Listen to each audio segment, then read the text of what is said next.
Hello, everybody. Welcome to this next in the series of ASFP's Sparking Interest podcasts. Slight change to our circumstances today. We're recording this or pre-recording it via the wonderful world of Zoom. And technology allows us to engage with people from different organisations in lots of different ways. Normally, when we do these, people come to our little studio space, drink tea, eat biscuits, and have a chat with us about the important issues that they are involved with or represent.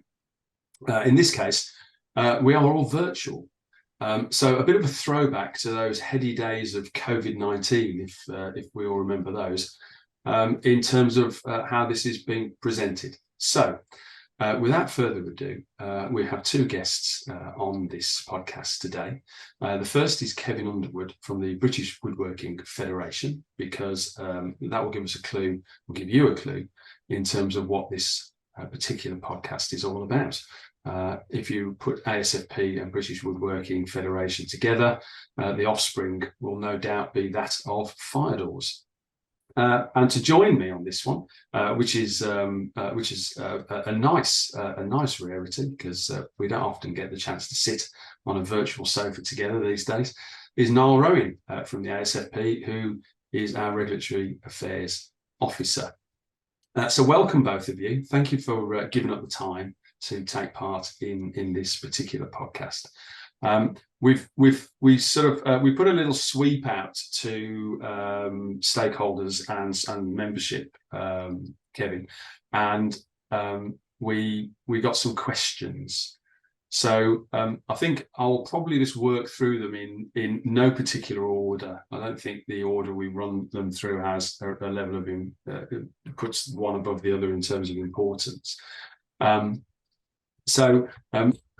Without sort of going on too much more, I think it'd be quite good to get into some of these questions and see where we end up, because of course Sparking Interest podcasts is that sort of fireside chat about some of the issues.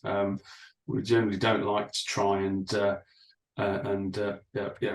go in too hard, because actually quite often that doesn't get the response that we want from the question. So the first question, and I'm assuming we'll put these to Kevin first of all. Kevin, if that's all right with you, and then Niall, if you're happy to sort of follow up.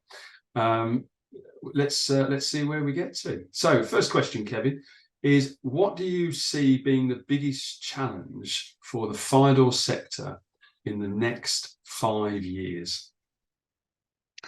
Well, it depends what happens to the fire door sector in the next 5 years, because we are waiting for the government to post a lot of legislation. We've recently had some secondary legislation released. I think it was on the 17th of August that we're still picking through.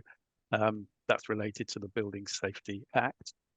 But we have other consultations still waiting for outcomes, such as the consultation on the proposal or the consideration of removing the national classes for classifications.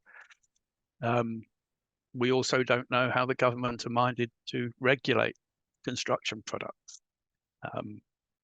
Still, we did see sight of a draft secondary legislation for the Construction Products Regulations 2022, that they seem to have been withdrawn and disappeared from the internet.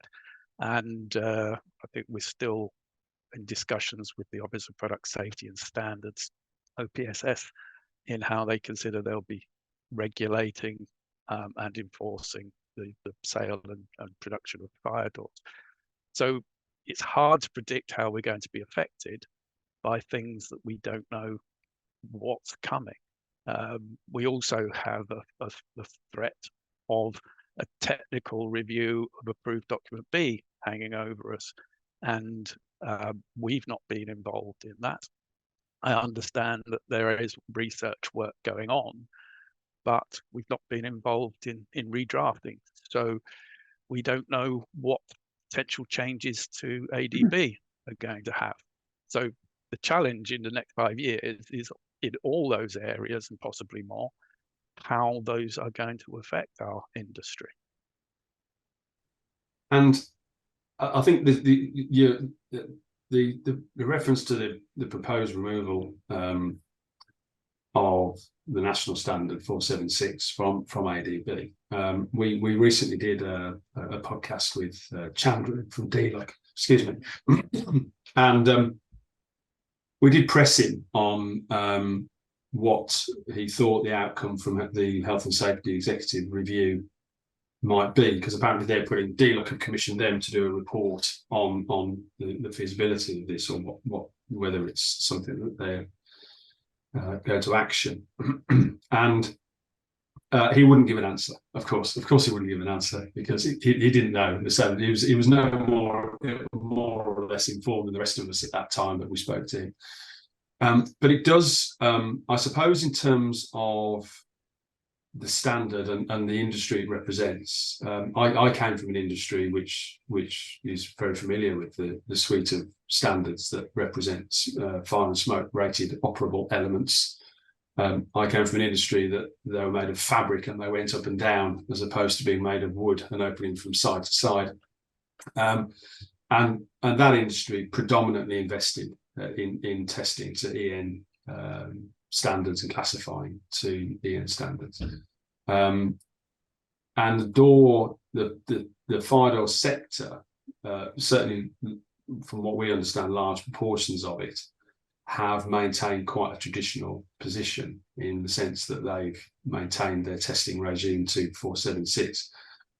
What do you think the quantum? So if it goes the route of it, that the standard does get withdrawn and it moves to European product standards, test standards, and classification standards, what do you think the quantum of impact will be on manufacturers within your sector? What do you think that's going to look like? Well, in the bottom line is, I don't know what many of the companies have been doing in relation to the EN 1634 Part 1 and Part 3 testing.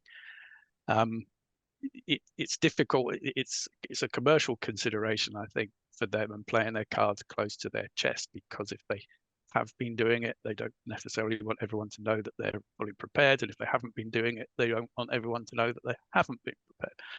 So we in our consultation response in the government's proposal to withdraw the national classifications, we said that this would be very poor for the homegrown fire door industry.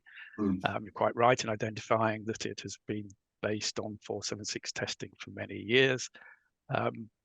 It is perhaps linked to companies that are well established, that have been involved in fire doors and fire door testing for decades, have built up large portfolios of test evidence to the 476 series.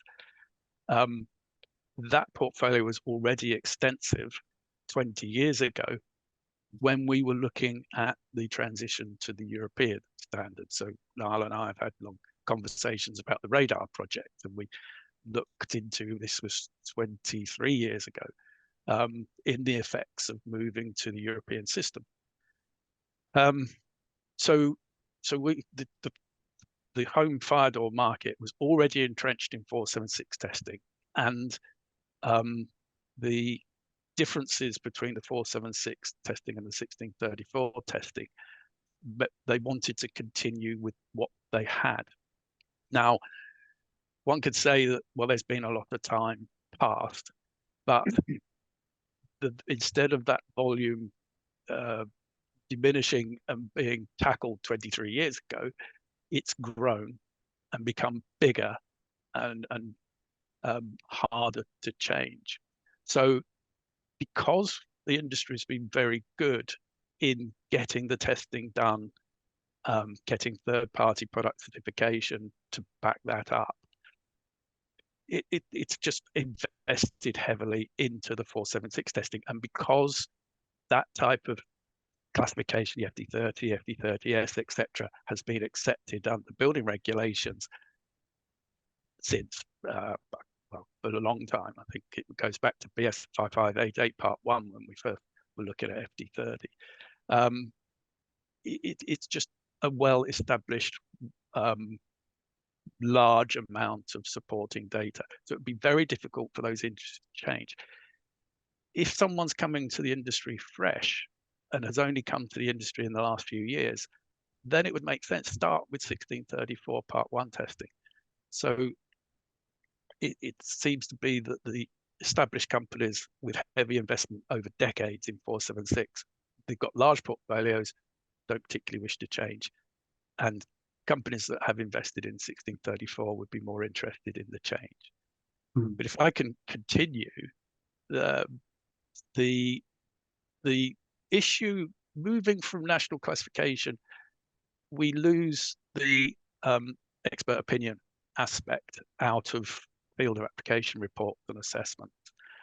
And assessments are accepted for building regulations. It's written into Appendix B. And when you move to the European classifications, I'm not sure that everyone's aware of the implications of doing that. So if you want to get an E30, a European classification for 30 minutes for fire resistance, then you need to have a classification report written. So 13501 Part 2 classification for fire resistance tests. Now, so you can do your 1634 Part 1 testing. You then need to commission DIAPs. It may come as part of the report. That's a direct application report. And if you want to bring the benefits of more than one test together, then you need to refer to EXAPs. So you need a direct application report, an extended application report, and a classification report to then claim performance to the E30. We don't, but in you could get a direct application, but from the test results you don't get a classification. So you need a classification report. So there's a bit more to it to get to the European classifications than we're used to under the British standard system. So I don't know if I've answered the question now because I've been talking for quite some time. We asked for, I think in the end, 6 years transition.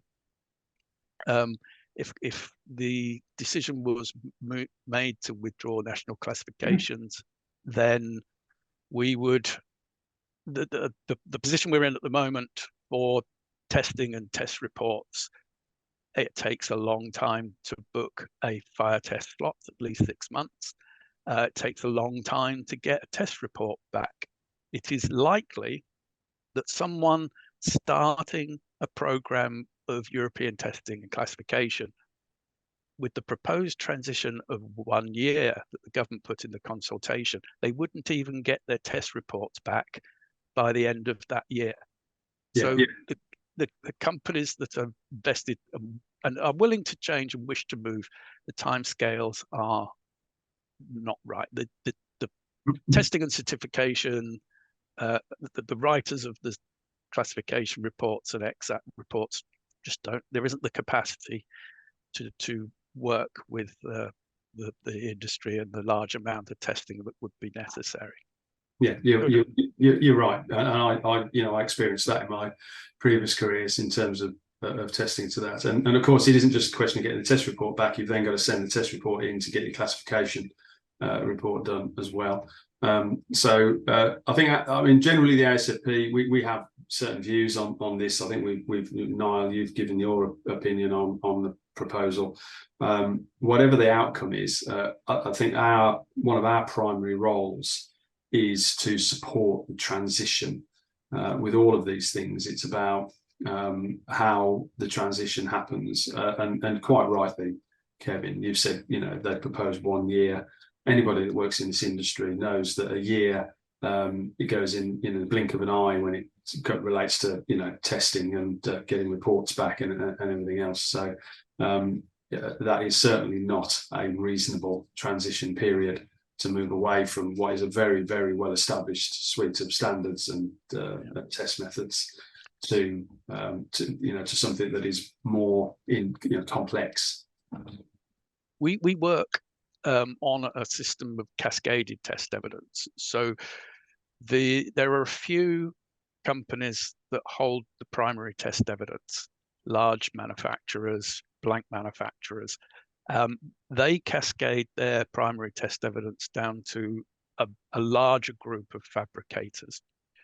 So we're actually looking at a small group of manufacturers bearing the brunt of the cost of the transition, and to a cost extent that would make it non-viable for those businesses to continue trading. So if you think about an extensive range of fire products being all retested and classified, the cost of that would be a significant cost to a company. We're talking about hundreds of thousands of pounds. So the companies that again, I don't know what they're thinking, but these are the true cost of the change.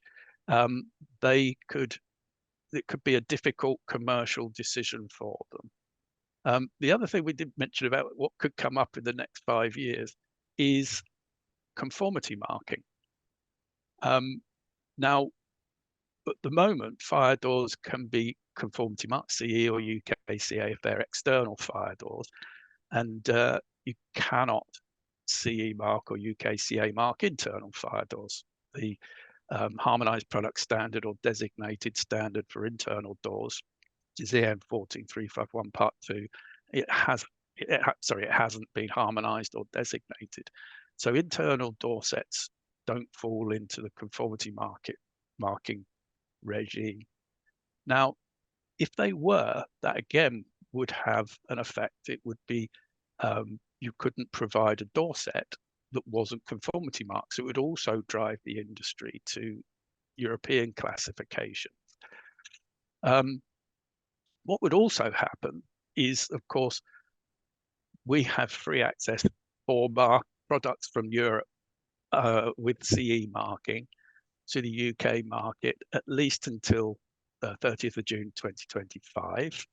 We should note that the statement from the government about CE marking being accepted indefinitely doesn't apply to construction products, where we still sit with the deadline of June the 30th, 2025. But where is there a large volume of fire door producers that have European classifications with it? Well, that's in Europe. So we can't trade as UK manufacturers with UK testing. We can't use that conformity mark products into Europe. So we will accept products from Europe into the UK. Europe won't accept products from the UK into Europe unless you manage. I mean, we are talking about fire resistance with an AVCP system 1, and it would be under certification, so that is acceptable. You can work with a certification body, and that usually will be accepted within Europe. But there are some characteristics of fire doors, like U values, acoustic performance, which are AVCP system 3, and you can't use AVCP system 3 testing in Europe. So we may be opening the market to European manufacturers, but because they have that testing regime, they have the conformity marking, the market is open to CE mark products.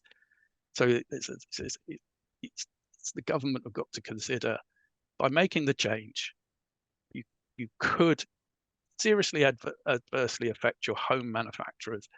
You could open up the market to European manufacturers. They've got to look at that impact as well. And that's a fair point. Niall, have you got a view on the sort of on that first question in terms of what you feel the challenges are for that sector in the next five years or so? Well, Kevin's covered it very well, and he's also covered the elements of the next question, which relates to 476. And indeed, they're one of the things I'd consider is the development and adoption of EN 16034 and associated standards into designated British standards, if that is to be the case. One of the issues is, as was given in our seminar on Wednesday, is that there are some products that just have a general safety requirement. There are some products that are covered already. This is not just fire doors, all products by designated British standards or CE marking. And there'll be a new class of products called safety critical products, and there will be requirements for them. And as Kevin pointed out, we're still waiting for that. We're waiting for that for 2 years. And additional information from the government was put on their website as to what a safety critical product was, and then removed. And we're chasing them on that. The interesting thing is a safety critical product and a third party certificated product, the overlap between those two is massive. So I think we know the direction of travel. And speaking to Chandra of DLUC at the event, he's going to come up with some proposals. You see, about a month's time, we should be seeing something. So October 2023, hopefully. Again, moving on to the 476 thing. Yes, Kevin covers it, but the main thing is, as Kevin says, there's no route for assessment, which means you can only sell what you test or what's covered under the extended application process. The direct application is a minor variation, so you're covered basically what you test. This is a tiny variation compared to product ranges, especially in the bespoke sector, which are enormously wide, backed up by a huge quantity of BS476 evidence and assessments. So that's the one issue. And the point is that we have been putting forward several times to DLUC and to HSE is it's no problem. It's not the test that we object to, and we don't object to the test. Why would I object to the test? As some of you know, I wrote EM 1634 Part 1, which is the fire door test. So I know about it. It's a good test. It's better. It's the use of the classification and the extended application route. Nothing wrong with that if the extended applications gave you the same scope as assessment, but they don't. Fire doors is not so bad, but some other products in passive fire protection is very, very limited. And buildings will have to be redesigned to take into account changes to European standards. I think there is a way through, which is to move to the European standards, given a suitable transition period. Kevin mentioned 6 years. We've been thinking 5 years, but so similar sort of time period. But there needs to be some way, some route for having test results and some kind of assessment process in addition to or in parallel with the European test, direct application, extended application and classification process. And that's the thing we are having discussion with DLUC and HSE on, because otherwise you're going to see a very much shrunken bespoke door sector and very much pushed down towards the roads to what's called door sets from one legal entity. There's nothing wrong with that. In fact, in some respects, that's a good thing. I've been saying to door owners, you ought to go for door sets, but it will remove and limit choice hugely. I think that's an interesting question, because there's that debate about door assemblies and door sets and how a finished door is reached, in the sense that a whole completed frame and leaf with hardware and infill panels, whether it be glazed or whatever, being tested as a set and then being given its certification effectively, and then that gets fitted as a unit into an opening. And that's something I'm very familiar with, because that's how the fire curtain industry works. It sells a curtain set and it's installed into the reveal or around the opening. But the door industry has been slightly different, in the sense that it may be, you would buy door leaves, a pallet of door leaves, you would buy the hardware, and then the on-site carpenter would create the frame, etc., and then the door would be fitted into that frame. And of course, that creates issues in itself, in the sense that what the door assembly that's been created in that way wouldn't have a report against it as a completed item, because it's been created in part on site, and therefore the variations between in some cases that might have been tested, but in most cases it will have been a mixture of test and assessment evidence. Yeah.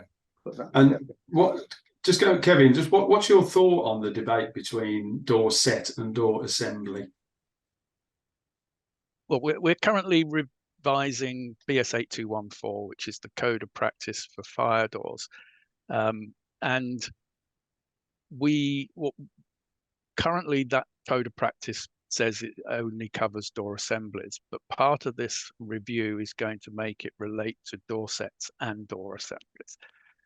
And we are considering, we'll put into how to control the site work in a similar way to how the operations in a factory would be done to produce a door set. So we realized that some manufacturers do the whole operation in-house. They make the fire door, it's a tested arrangement. They test their fire door assemblies and get test reports, and they produce door sets from the details that they have. A lot of manufacturers cascade the test evidence. They buy in components from various sources. So they might buy a door leaf from a large manufacturer. They might make their own door frames. They'll buy hardware in from various sources, and they'll bring them together and work within the field of application report or EXAP report and produce a door set in that manner. So they're using quality management and factory reduction control procedures to ensure that they use the right hardware, the right size and density material of frame, the correct door leaves, etc., and it's all assembled as it should be to produce a door set. Now, those operations and those controls could be applied on site. So we're talking about one operation is done within a workshop. What the same operations could be done on site. Now, the important thing is that what fills the hole on the construction site needs to be in accordance with the field of application report or EXAP report. There needs to be controls and oversight in place to ensure that that has been done. So if an on-site operator is following their own standard operating procedures, they have controls over the materials, hardware, door leaves, etc., and they're putting them together to form a door set, which will they then install into the building. It's very close to the operations to produce a door set. So we already have door set producers that get their components from separate sources, bring them together to produce the door set. That's what happens on site.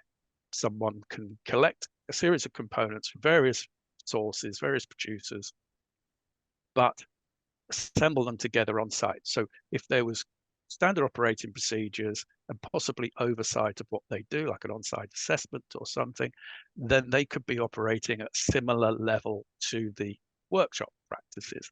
Now, that may allow the same quality of product to be produced in the workshop and marketed as a door set, or produced from components assembled on site. So we're looking at that proposal that with the appropriate operating procedures and oversight, the operations on site could produce a door set of the same quality, let's say, as one produced in a workshop. You're still producing a door set, but it's just you move the operations to the site rather than from in the factory. So still say you do need a door set, you do need quality management, you do need factory production control or work site standard operating procedures, and you're looking to produce a product of the same standard. Okay, that's an interesting thought, because I think, you know, historically one of the concerns has been that a subcontractor would win work from a principal to the order. You know, let's call it a tier one, and they may use test evidence that is for a door set, but of course a door set is never installed. It's a door assembly, and actually the net result of what's been assembled on site doesn't represent the components, or, you know, in part or in full. Normally the door leaf is common, but, you know, the other parts aren't.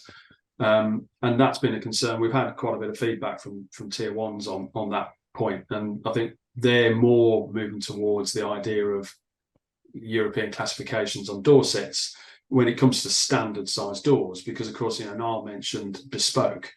and bespoke, yes, it exists, but I'm sure in terms of the quantum, the far bigger quantum is for standard door sizes, in terms of single or double leaf doors, in typical environments as mixed-use buildings, offices, apartments, hotels, that sort of thing. Where of course the door dimensions have been defined, by various other code, such as approved document M, etc., for access to and use of buildings. So I think part of their nervousness was that they want something that is more regimented, in the sense that the standard door sizes, because the risk of needing for extended applications on standard single doors must be pretty negligible, because the size isn't really going to change, because the size is sort of predefined by other means or requirements. So what is a standard door size? Well, yes, I mean, I'm probably leaning against an open door, excuse the pun on that one. But my experience of the curtain industry was that the curtain industry was very much more bespoke, albeit brought together by a standard configuration of standard parts, because they sold to the millimeter. But there must be if you look at it from 100%, is 80% of the doors a particular type of size, and then 20% are another size, and that's it, or is the 30% one size, 20% another size, 10% another size? I mean, in terms of commonality or in sizes, how many sizes feature in the top 80% of door widths and drops? 4, 5? Not that many, but they could vary. But the reason why I say what's the standard door size, we have a standard which is hanging around since the 70s, I think, or 80s, BS 4767 Part 1. Yeah. And that is part of a system of metric modular building, and it's the standard for the metric modular door sets. Metric modular construction was never adopted by the construction industry. But if they had, then we would have defined module sizes for doors and other products. Yeah. So if the construction industry could agree that they would have a standardized modular size for door sets, then the door set manufacturers and the door assemblies, the ones working on site, would produce products to those sizes. But we thought, what's the height of a metric door? Is it 2000? Is it 2040? It's difficult to stick. We know that imperial sizes, we know 2'6", 2'9" by 6'6". Yeah.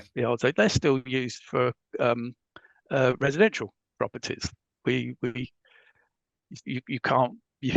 I think many years ago you couldn't sell things in imperial sizes, but you could still buy a 2'9" door. No one walked up and said, "I'd love an 838" door.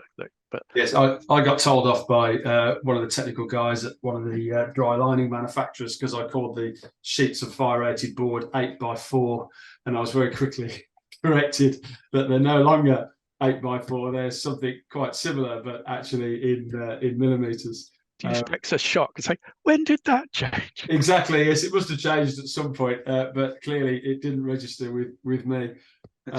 Should I just come in there? It's very interesting, the point about standard openings, because there's a parallel discussion going on in fire stopping. Yeah. In that, at the moment, there are holes in buildings of varying size and various fire stopping methodologies to put services through them and then fill in those holes.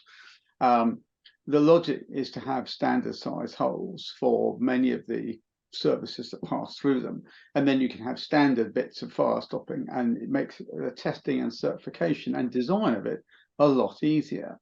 But that's not the way it happens, because buildings go up and then sometimes the fire stopping requirements are not considered until it's too late, until various walls have been built with openings that are the wrong size, and therefore we're just trying to shove everything through it, and then some poor fire stopper has to come along and try and make sense of it and make something that's compliant, which it probably won't be. So then they go and get an assessment. And just while we're talking about fire stopping, we talked about doors. but other areas of passive fire protection, some of them are very concerned about the withdrawal of 476, and some of them are not concerned at all. And in the fire stopping area, when fire stopping became an industry, which is in construction terms very recently, they knew the single market was coming, the EN tests were coming, and they said, we're not going to develop a British standard test for fire stopping.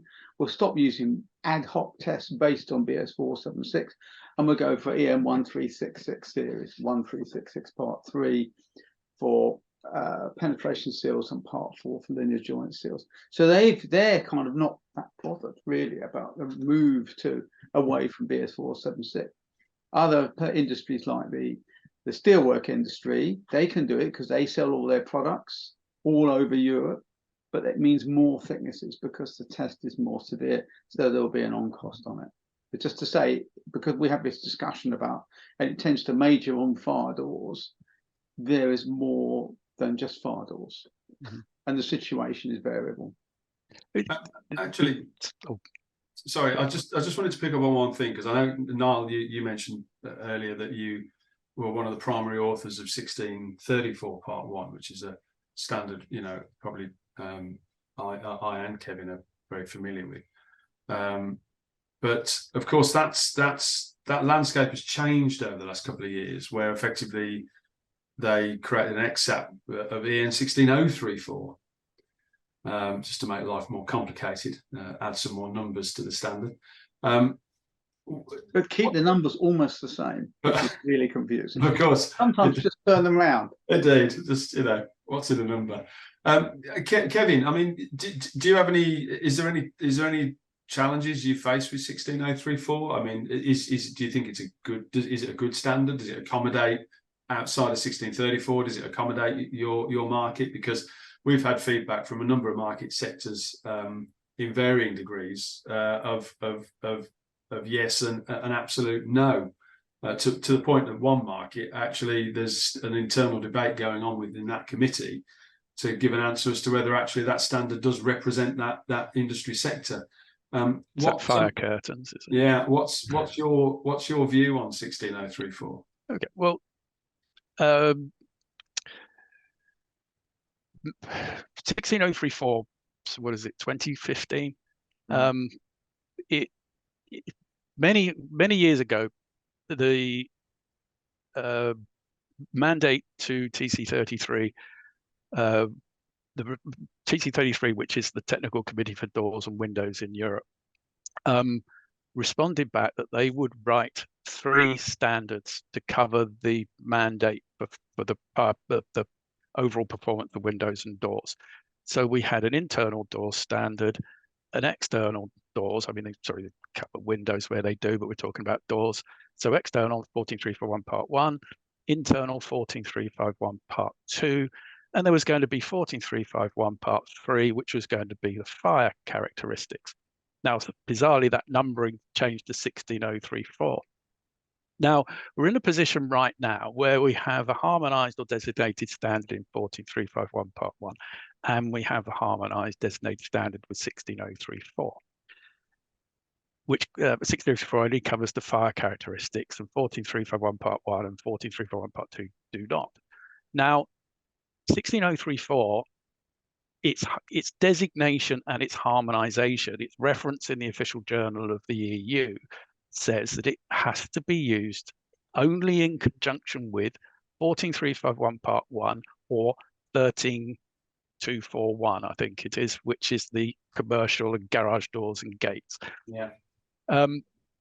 So it's limited. It is used with another standard. Now, the Commission instructed TC33 to rewrite 14351 part 1 and part 2 to include the fire characteristics in 16034, which we've done.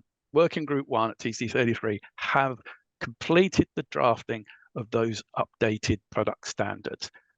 But as you know, there has been no new harmonized standards since 2019. These have been held up with the concerns within Europe about the efficacy of the construction product regulations. So those drafts are sitting on the book Working Group 1, TC33, and have not progressed for harmonisation, even though they were drafted at the request of the Commission. So if those, and I think, I don't know, but I think 13241 has also had similar drafting. So if the logjam of harmonisation of standards gets released and these drafts then go through for publication, or if these drafts are put through for publication, then 16034 would go. So it does its job. It gives us the fire characteristics. Those characteristics should be in the main product standards. We don't, those of us that have only been doing the European work for sort of 15 years don't know why it wasn't in there in the first place. But it wasn't. But it will go. The work's been done. It's just blocked. At the moment, the committee, I mean, I sit there, WG1, we're not doing any more work on those product standards because they say, why should these technical experts give up their time when all that effort is just blocked within? I've got a question for you, Kevin. I think I know the answer, but I'd just like to get your perspective on it.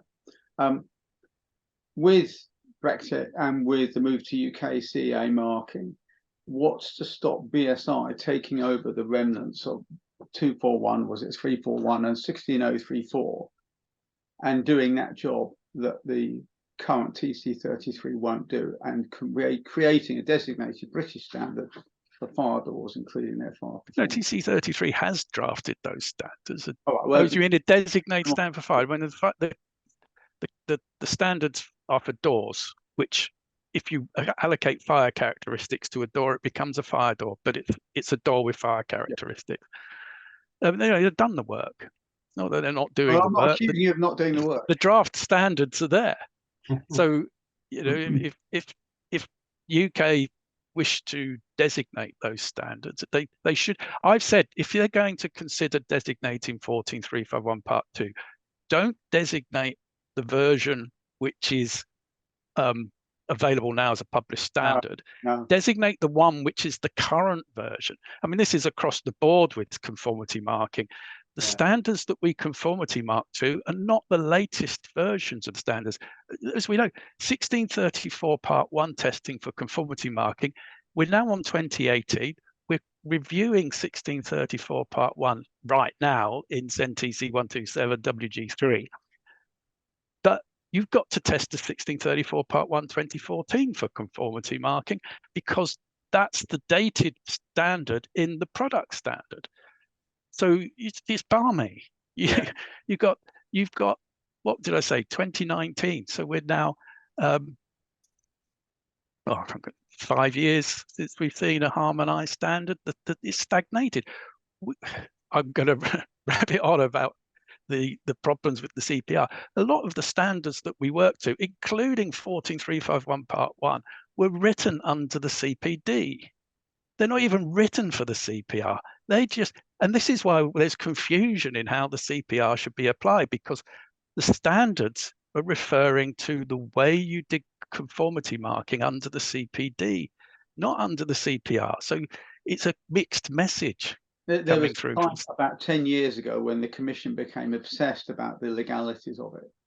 And we've seen this in other areas, and they just stopped.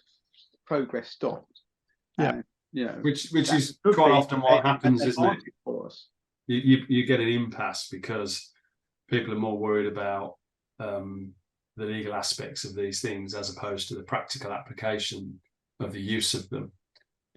Just going back to the original questions, and no, it's fine, because that's what these podcasts are about, Kevin. We never quite know where they're going to go off to, and as Max will tell you, I love a 90-degree tangent when it comes to conversations.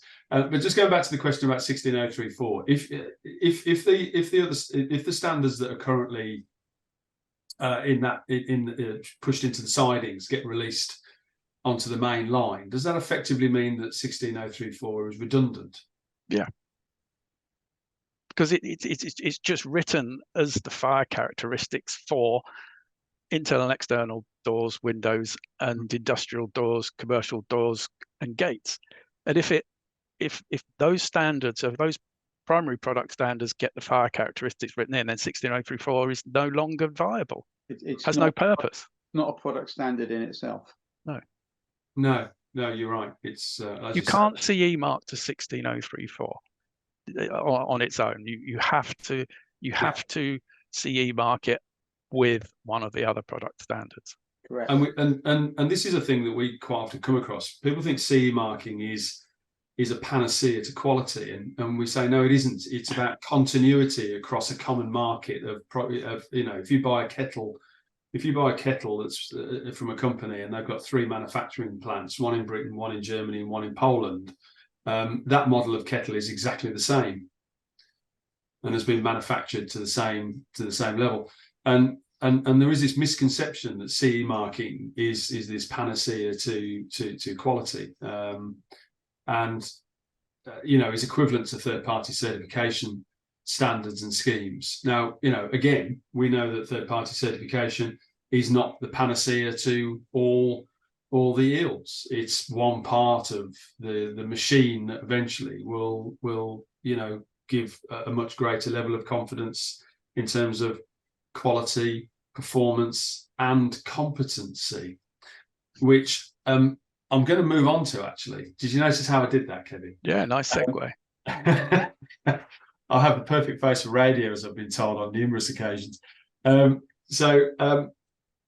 terms of competency, and competency is a huge buzzword. The ASFP is doing their bit within passive, which we're sort of progressively launching over the next year or so, and talked about at our event on Tuesday in London, or Wednesday. We've completely lost track of time this week. So the Aviva building, we do once a year an event, and we talked about our quality mark and our competency framework and pathway that we're pursuing.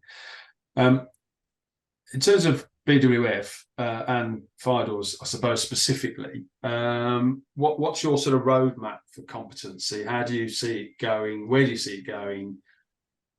Timescales, and what do you think it looks like as an asset to improve competency in your sector?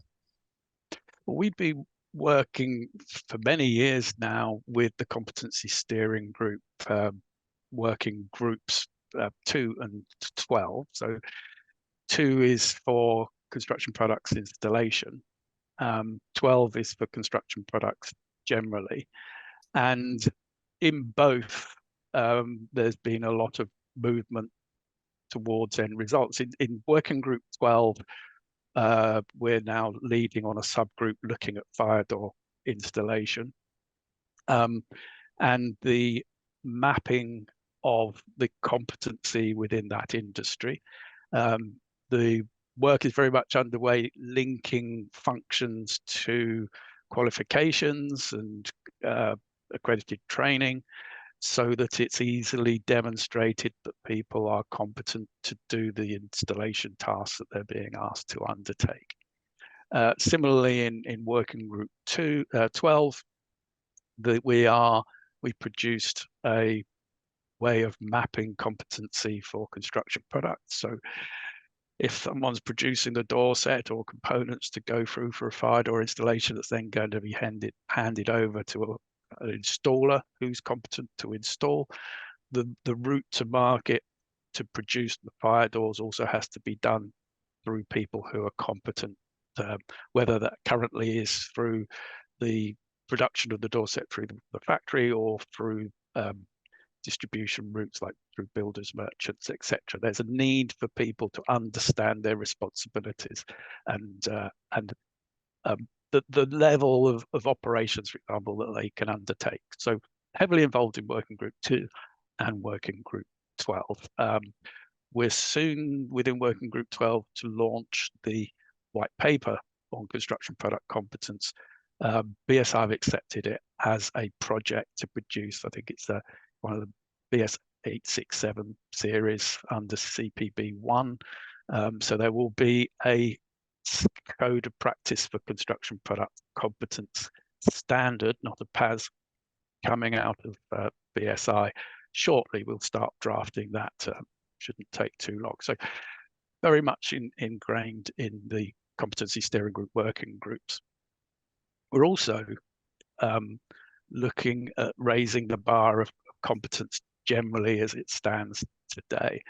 So we launched through the National Open College Network, NOCN, a site right course on fire door installation.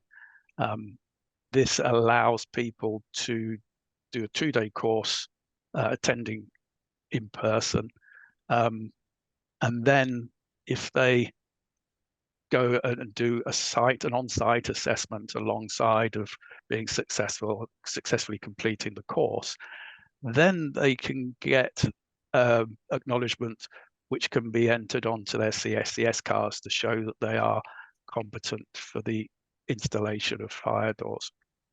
We also similarly worked with City and Guilds on their level 3 qualification in fire door safety. Both these courses can be, Ofqual recognised, and they can be used. They're mandated in level 3 architectural joinery and on-site carpentry level 3 NVQs.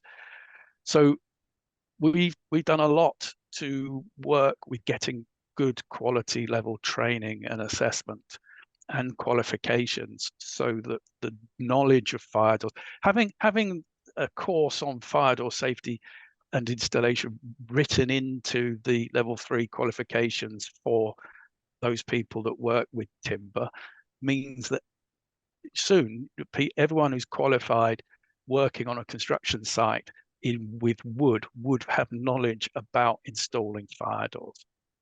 So that's going to be very good moving forward. I think what we're guarding against is organizations. There's, as we know, I mean, ASFP is a training organization, very well established, got good standards, but there are training organizations that are not working to the same standards. You can almost purchase a certificate off the internet and put yourself forward as a trained, qualified installer. And again, the standards of the qualifications, the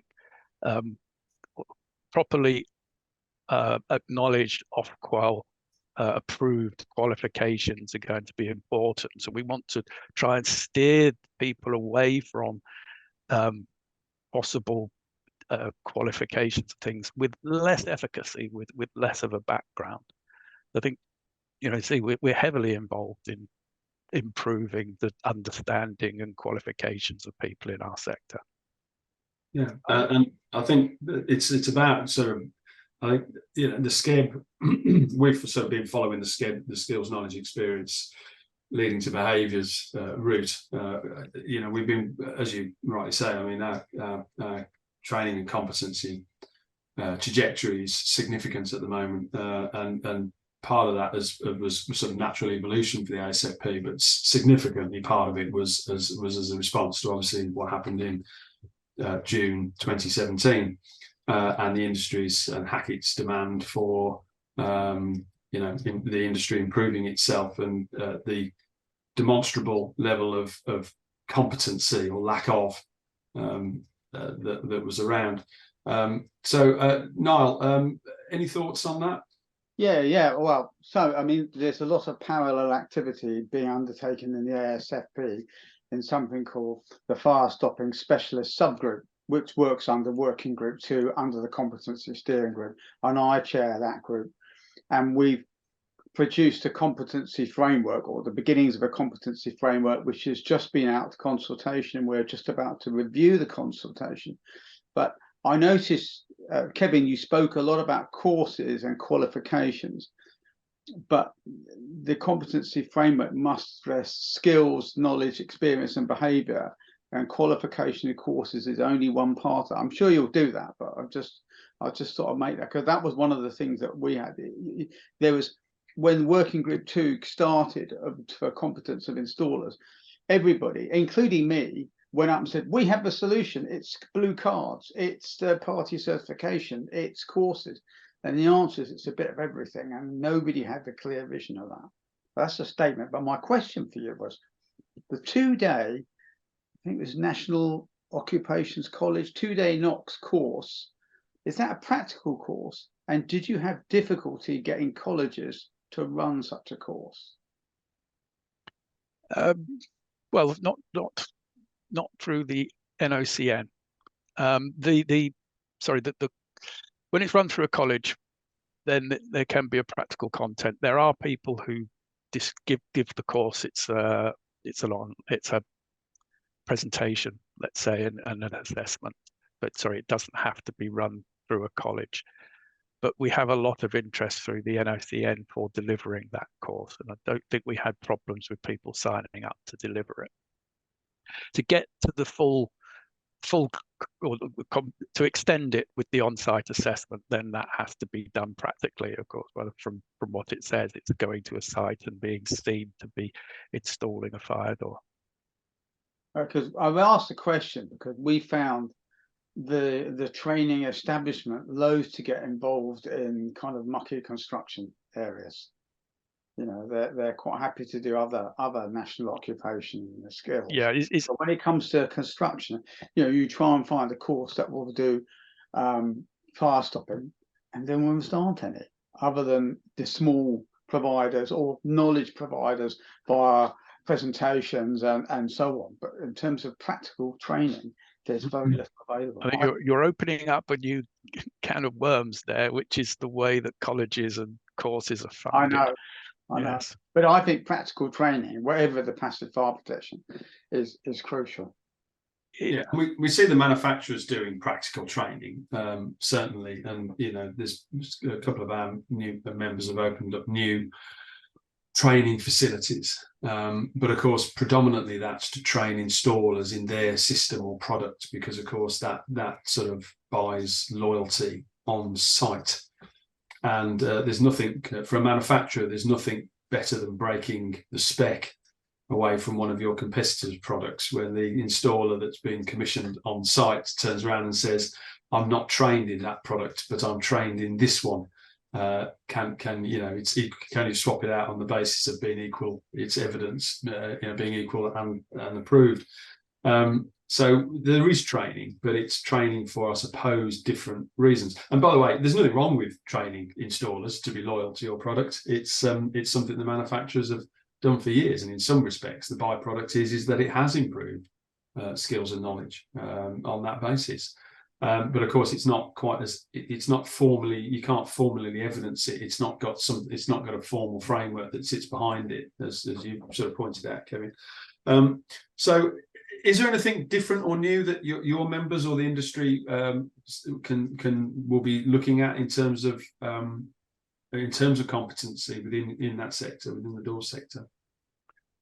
Well, we'll start our mapping process, mapping, as I said, all the functions that relate to the installers, and we should be mapping how the functions within the production of those components that are installed will work, or just the production from our point of view, but it includes distribution and selling.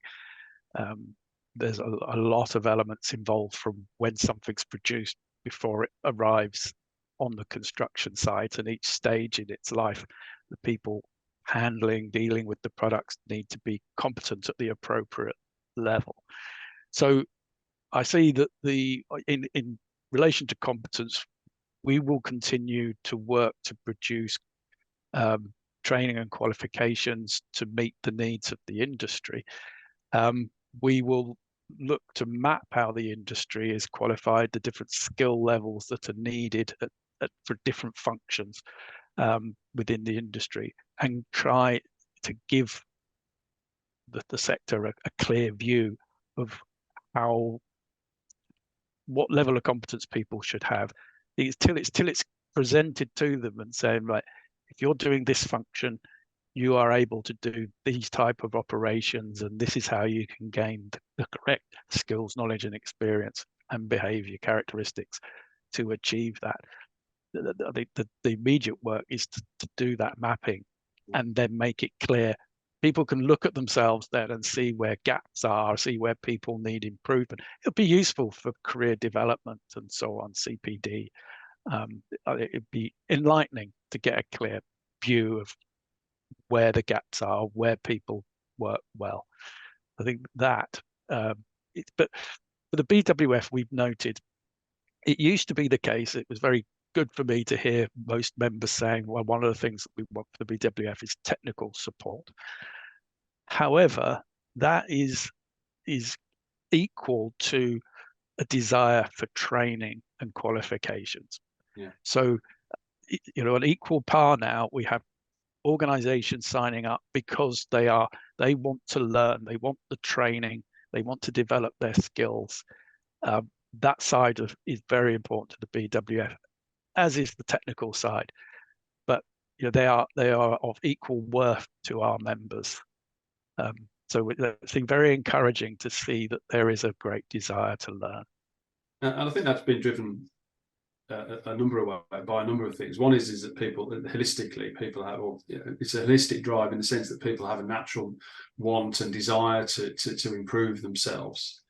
But the other, of course, is that we're seeing greater and greater demands from, you know, the further up the body politic of design and construction, predominantly the tier ones, who are asking, you know, anybody that they employ as a subcontractor or consultant has to demonstrate, you know, more formal or be able to formally demonstrate levels of skills and knowledge, as opposed to experience. Because of course the trapdoor of experience is I've been doing this for 25 years. Yes, but you've been doing it wrong for 25 years. That may only be a matter of opinion or conjecture, but in practical terms, that person could have been doing it wrong for 25 years. So, you know, that's where we're seeing it from. And of course, that's going to be increased by what's coming down the tracks in the next few months, which is the implementation of gateways 2 and 3 within the design and construction process. Where's BWF with that and with your members? Is it something that, are your members geared up for it? Are they still trying to work it out? We have varying degrees of responses on that. Some of our members have maybe started earlier, and some are now maybe, you know, just starting. Not from want of us not encouraging them to do it over the last couple of years, but you know, well, we're going to see, you say, there's the secondary legislation that's coming through from backing up or supporting the Building Safety Act. Is now we're seeing it setting the gateway level, preoccupation, the planning stage, etc., the competency that is required of main actors within those roles. So like the client, the contractor, the designers, the principal contractor, and so on. So at those early stages, then we will see more defined of the competency that those people will want. Now, in our sector, we are then providing information through products through to for use. So the competence level would probably be, say, at design, a designer role, and the designers, then we're into the realms of, well, who's the designer? If we look back at CDM, then the definitions are very similar. But if we're producing products from a defined range and they are picked by a designer, the architect, let's say, says, right, well, I'm going to use product A, then the manufacturer doesn't have design responsibility. But if they change or alter that or produce something bespoke for the project, then they do. And I think we need to look at helping people understand when they have got design responsibility, and perhaps considering when they need professional indemnity also, because they have responsibilities of doing design work. And I don't think that it's a grey barrier between the designer and the manufacturer when a product constitutes design work or doesn't.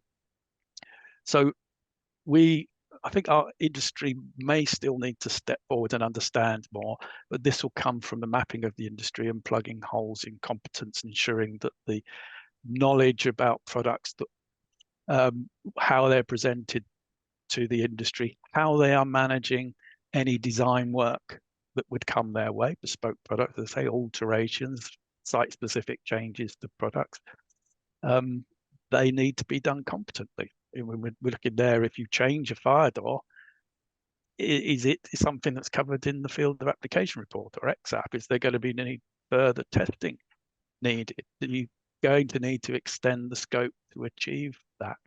And it's understanding that, yes, you will. And having everybody within the sector understanding that, yes, you will need to work closely to fulfill your tasks that are going to be designated.